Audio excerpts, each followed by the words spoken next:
What's up everybody, and thanks for checking out another video on my RC Retro channel. If you're familiar with my channel, you'll know that I'm a big fan of the Tamiya Astute. I think it's one of the best looking Tamiya buggies out there, and it's probably one of my top 5 favorites.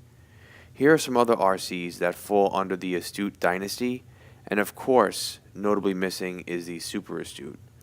But in the corner of the screen, you'll see the Tamiya Dyna Storm. The Dyna Storm is basically the last evolution of the Astute family. Although I don't own a Dyna Storm, I hope to one day get my hands on one, as it holds significant importance in the history of Tamiya, and also has some unique features as well. And that's basically what we're going to be looking at in this video.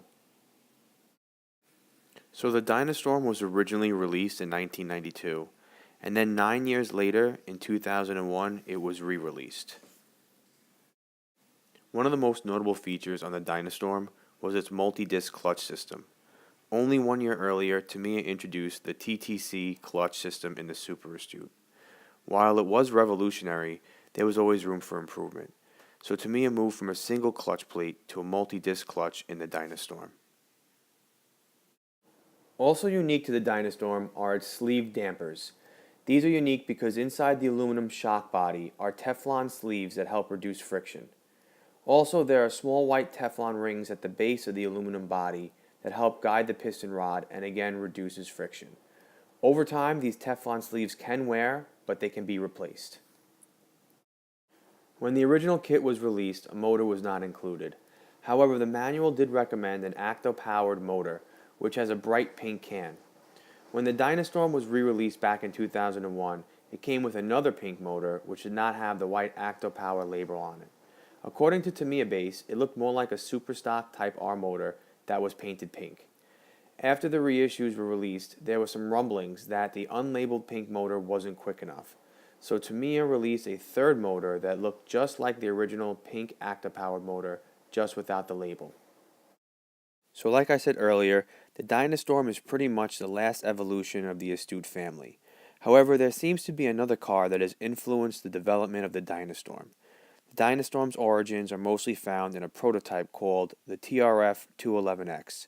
It was designed using the Super Astute as a starting point, but apparently there were only about 100 of these prototypes made, and they were used by TRF drivers.